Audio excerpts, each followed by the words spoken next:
ഓം ഹരി ഓം ശ്രീ ഗുരുഭ്യോ നമ ഹരി ഓം.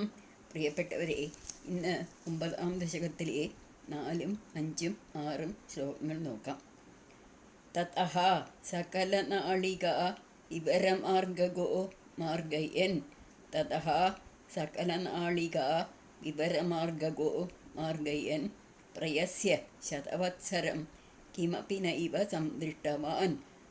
പ്രയസ്യ ശതവത്സരം കിമപി നൈവ സംദൃഷ്ടവാൻ നിവൃത്യ കമലോദരേ സുഖനിഷണ്ണ ഏകാഗ്രധീഃ.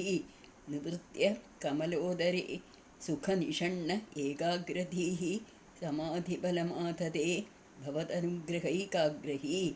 സമാധിബലമാധതേ ഭവദനുഗ്രഹൈകാഗ്രഹീ. ഇതെങ്ങനെയാണ് പദം മുറിക്കാൻ നോക്കാം.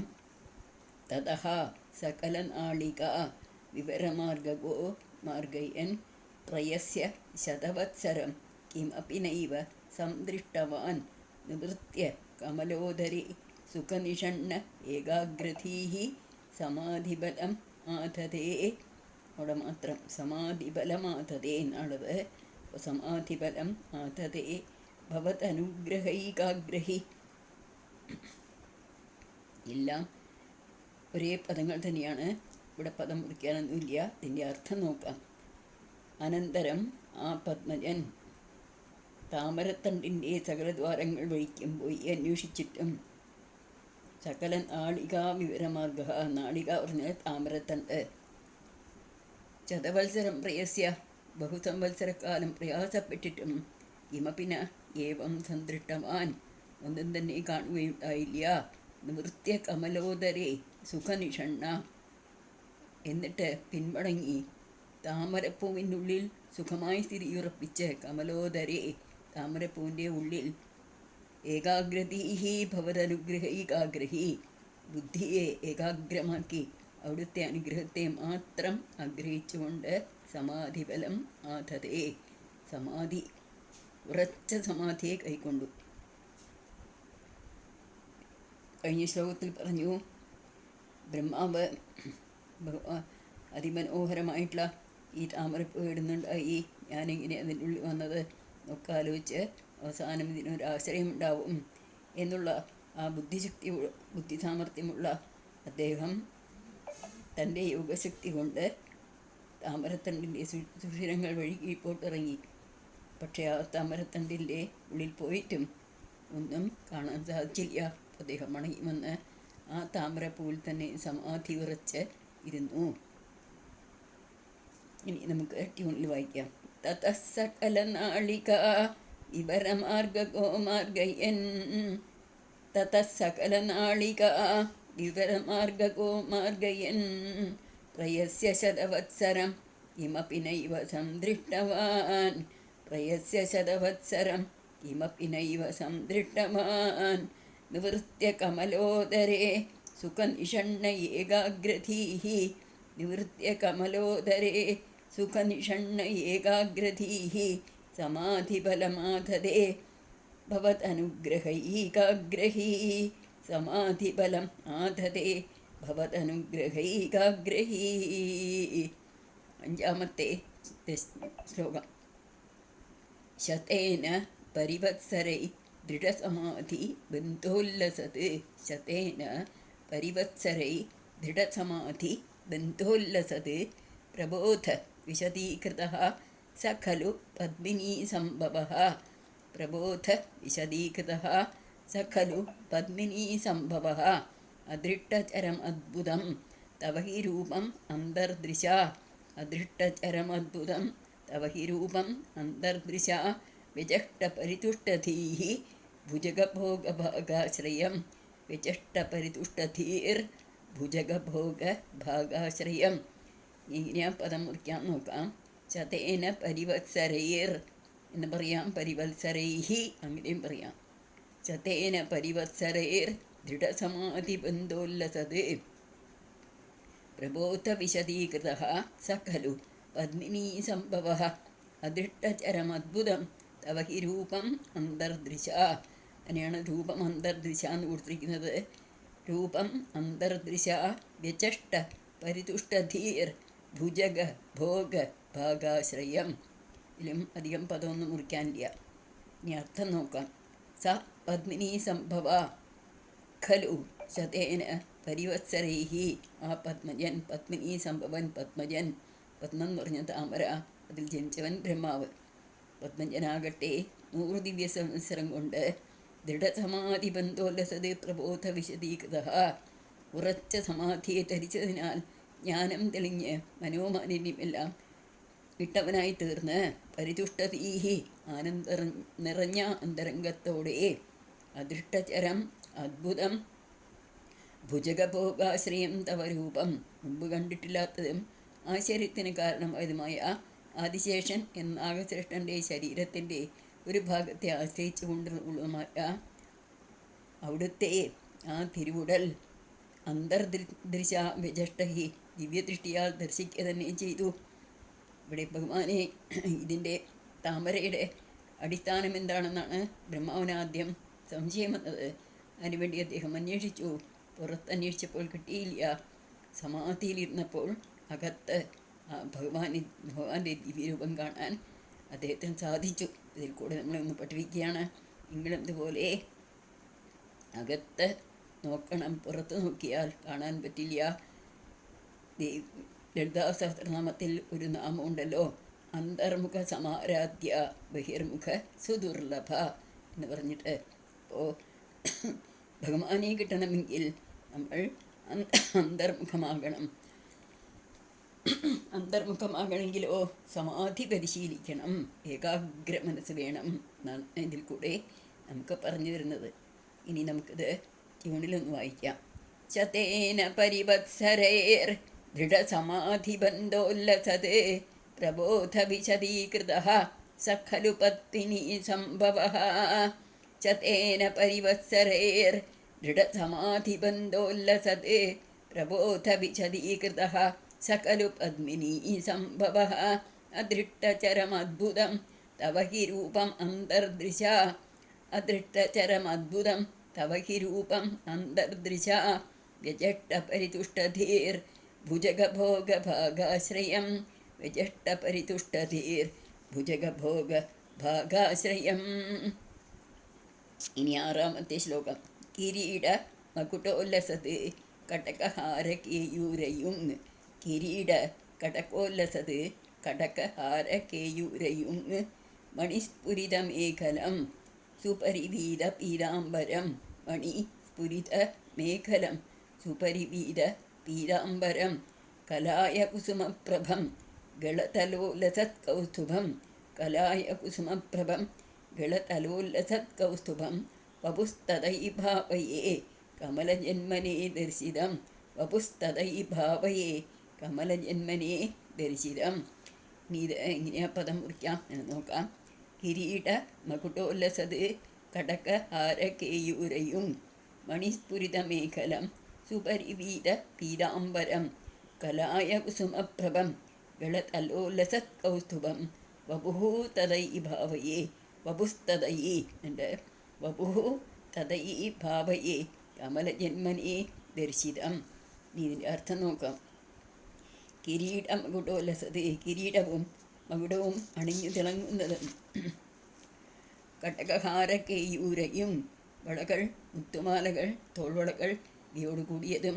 മണിസ്ഫുരിതമേഖലം, രത്നങ്ങളാൽ പളപളപ്പുറ്റ അരഞ്ഞാണണിഞ്ഞതും. സുപരിവീത പീതാംബരം, മഞ്ഞപ്പട്ടാട മൂടിയിൽ ചാർത്തിയതും.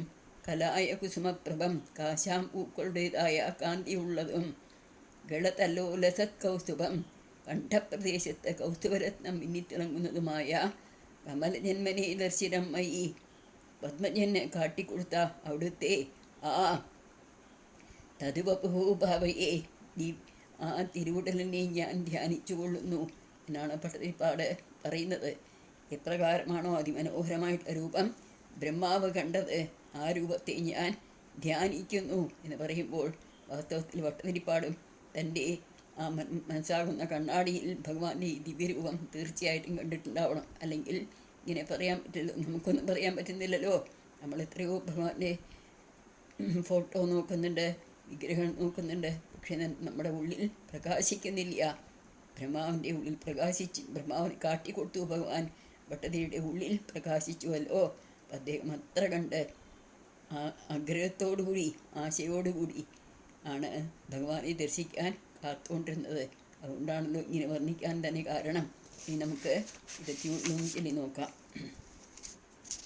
കിരീട മകുടോല്ലസത് കടകഹാരകേയൂരയും കിരീട മകുടോല്ലസത് കടകഹാരകേയൂരയും മണിസ്ഫുരിതമേഖലം സുപരിവീത പീതാംബരം മണിസ്ഫുരിതമേഖലം സുപരിവീത പീതാംബരം കലായ കുസുമപ്രഭം ഗലതലോല്ലസത്കൗസ്തുഭം കലായ കുസുമപ്രഭം ഗലതലോല്ലസത്കൗസ്തുഭം വപുഃ തദൈ ഭാവയേ കമലജന്മനേ ദർശിനം വപുസ്തദൈ ഭാവയേ കമലജന്മനേ ദർശിതം.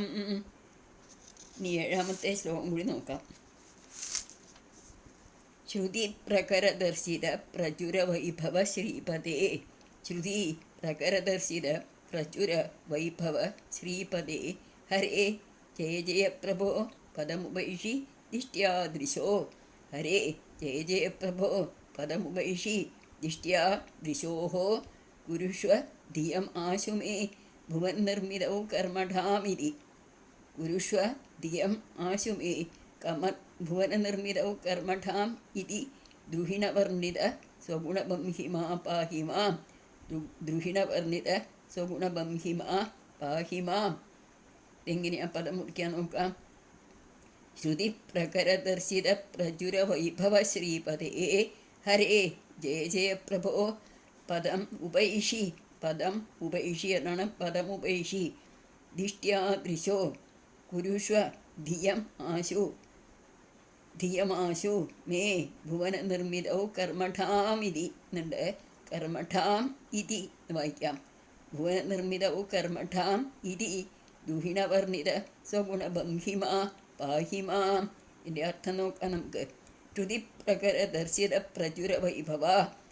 ശ്രുതി പറഞ്ഞ വേദങ്ങൾ വേദസമൂഹങ്ങളാൽ വ്യക്തമാക്കപ്പെട്ടതും സർവവ്യാപകവും മഹാത്മ്യമുള്ളതും ശ്രീപദേ ഹരേ ജയ ജയ ലക്ഷ്മീവല്ലഭ ആയ ലക്ഷ്മീവല്ലഭനായ ശ്രീ മഹാവിഷ്ണു ശ്രീപദേ മേൽക്കുമേൽ ജയിച്ചരുളിയാലും പ്രഭോദിഷ്ട്യാദിശോ പദമുപൈഷി സർവശക്ത അവിടുന്ന് ഭാഗ്യവശാൽ എൻ്റെ കണ്ണുകൾക്ക് വിഷയമായി തീർന്നിരിക്കുന്നു. ആശുമേ ധിയം ഭുവന നിർമ്മിതവും കർമ്മഠാം കുരുഷ്വ. താമസിക്കാതെ ആശു പറഞ്ഞ വളരെ വേഗം എൻ്റെ ബുദ്ധിയെ ഭുവനങ്ങളെ സൃഷ്ടിക്കുക എന്ന കാര്യത്തിൽ സാമർഥ്യമുള്ളതാക്കി തീർക്കണമേ. ഇതി ദ്രുഹിണവർണ്ണിത. ദ്രുഹിണൻ എന്ന് പറഞ്ഞാൽ ബ്രഹ്മാവ്. പ്രകാരം ബ്രഹ്മാവിനാൽ വർണ്ണിക്കപ്പെട്ട സ്വഗുണബംഹിമാ പാഹിമാം മഹിമാതിശയത്തോടുകൂടിയ അവിടുന്ന് ഈയുള്ളവനെ കാത്തരുളയണമേ എന്ന് പ്രാർത്ഥിക്കുകയാണ്. ഭഗവാനെ കണ്ടതോടുകൂടി ബ്രഹ്മാവ് ഭഗവാനെ സ്തുതിച്ചു. ആ സ്തുതി പ്രകാരമാണെന്ന് ഭട്ടതിരിപ്പാട് ഭഗവാനെ കേൾപ്പിച്ചു. എന്നിട്ട് പറയുകയാണ്, ഇപ്രകാരം ബ്രഹ്മാവ് ദ്രുഹിണൻ അങ്ങേ വർണ്ണിച്ചില്ലേ ഭഗവാനെ, അത്ര മഹിമാതിശയത്തോടു കൂടി വന്നില്ലേ അവിടുന്ന് ഗുരുവായൂരപ്പ ഈയുള്ളവനെയും ഒന്ന് കടാക്ഷിക്കണേ കാത്തരുളയണമേ എന്ന് പ്രാർത്ഥിക്കുമ്പോൾ നമുക്കും ഇതേപോലെ പ്രാർത്ഥിക്കാമല്ലോ. ഇനി ഇത് ട്യൂണിൽ ചൊല്ലി നോക്കാം. ശ്രുതി പ്രകരദർശിത പ്രചുര വൈഭവ ശ്രീപദേ ശ്രുതി പ്രകരദർശിത പ്രചുര വൈഭവ ശ്രീപദേ ഹരേ ജയ ജയ പ്രഭോ പദമുപൈഷി ദിഷ്ട്യാദൃശോ ഹരേ ജയ ജയ പ്രഭോ പദമുപൈഷി ദിഷ്ട്യാദൃശോ കുരുഷ്വ ധിയമാശു മേ ഭുവന നിർമ്മിതൗ കർമ്മഠാം കുരുഷ്വ ധിയം ആശു മേ ഭുവന നിർമ്മിതൗ കർമ്മഠാം ഇതി ദ്രുഹിണവർണ്ണിത സ്വഗുണബംഹിമാ പാഹി മാം ഇതി ദ്രുഹിണവർണ്ണിത സ്വഗുണബംഹിമാ പാഹി മാം. സർവത്ര ഗോവിന്ദനാമ സങ്കീർത്തനം. ഗോവിന്ദ ഗോവിന്ദ നാരായണ നാരായണ നാരായണ നാരായണ നാരായണ നാരായണ നാരായണ നാരായണ. സചങ്കചക്രം സകിരീടകുണ്ടലം സപീതവസ്ത്രം സരസീരുഹേക്ഷണം സഹാരവക്ഷസ്തരചോപി കൗസ്തുഭം നമാമി വിഷ്ണും ശിരസാ ചതുർഭുജം ശ്രീ ഗുരുവായൂരപ്പ ശരണം, ശ്രീ ഗുരുവായൂരപ്പ ശരണം. സർവം ശ്രീകൃഷ്ണാർപ്പണമസ്തു. ഹരി ഓം. നാരായണ നാരായണ ജയ് ജയ് ഗോവിന്ദ ഹരേ, നാരായണ നാരായണ ജയ് ജയ് ഗോപാല ഹരേ, നാരായണ നാരായണ ജയ് ജയ് ഗോവിന്ദ ഹരേ, നാരായണ നാരായണ ജയ് ജയ് ഗോപാല ഹരേ, നാരായണ നാരായണ ജയ് ജയ് ഗോവിന്ദ ഹരേ, നാരായണ നാരായണ ജയ് ജയ് ഗോവിന്ദ ഹരേ, നാരായണ നാരായണ ജയ് ജയ് ഗോപാല ഹരേ, ജയ് ജയ് ഗോവിന്ദ ഹരേ, ജയ് ജയ് ഗോപാല ഹരേ, ജയ് ജയ് ഗോവിന്ദ ഹരേ, ജയ് ജയ് ഗോപാല ഹരേ, ഗോവിന്ദ ഹരേ, ജയ് ജയ് ഗോപാല ഹരേ, ഗോവിന്ദ ഹരേ, ജയ് ജയ് ഗോപാല ഹരേ, നാരായണ നാരായണ നാരായണ നാരായണ നാരായണ നാരായണ നാരായണ നാരായണ നാരായണ. സർവം ശ്രീകൃഷ്ണാർപ്പണമസ്തു.